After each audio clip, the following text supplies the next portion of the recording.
बादशाह ने ना अपने 3 वजीर सदे ते तिन्नां नूं 3 थैले दे दित्ते। उन्होंने आख्या 3 थैले लैके ते बाग च चले जाओ। तिन्नां ने अपनी पसंद दे फ्रूट लैके ते थैले भर के ते मेरे को लैके आने ने ते तुहाडे कोल अज दा पूरे दिन का टाइम है। तिन्ने वजीर चले गए। सारा दिन ना एक जिहड़ा सी ना उन्हें बड़ी मेहनत नाल अच्छे ते मिठे वेख के ते चंगे फल तोड़ तोड़ के थैला भर लिया। दूसरे ने सोचा भी बादशाह ने किहड़ा वेखना में, उन्हें ना जिवें दे गले सड़े जिहड़े थल्ले डिगे सन ना फल दरख्तां तो वो तोड़ के ते थैला भर लिया।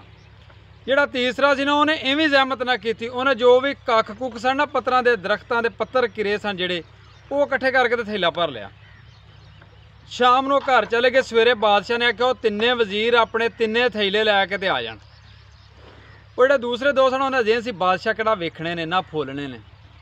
जो अपने थैले लैके आए ना तो बादशाह ने आर्डर दे दिता अपने सिपाहियों नूं, आख्या इन्हां नूं लै जाओ तिन्नां वजीरां नूं ते इन्हां दे थैलियां दे नाल दूर दीयां जिहड़ियां जेलां ने ना अपनियां जंगल दे विच उन्हां दे विच इन्हां नूं कैद कर दिओ ते इन्हां नूं महीने वास्ते कैद करना ते खाण पीण लई कोई चीज़ नहीं देनी, इन्हां दे जो थैलियां दे विच खाण।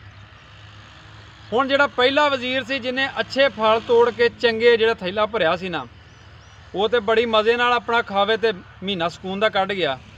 जिहड़ा दूसरा जिन्हें गले सड़े भरे सन उसकी काफ़ी तबीयत खराब हो गई, बीमार हो गया। कोई 10-15 दिन तो बाद वो बड़ी मुश्किल नाल उन्हें महीना कढ़िया। जिहड़ा तीसरा सी जिन्हें बिल्कुल ही पत्थरां नाल भर लिया सी वो कोई चंद दिन जिंदा रहा तो बाद मर गया, क्योंकि खाण नूं कोई चीज़ नहीं सी, भुख नाल किन्ने दिन जिंदा रह सकदा सी। इस तरह ही असी कभी अपने आप पर भी गौर की है कि सानू जो साढ़े बादशाह का सुनाह होना ना तो असी चले जाना वे तो साड़ी जेल जी है ना वो एक कबर होनी है, वो सानू कैद कर दिता जाना, वो घरदियां ने सानू जाके तो पूर आना वे।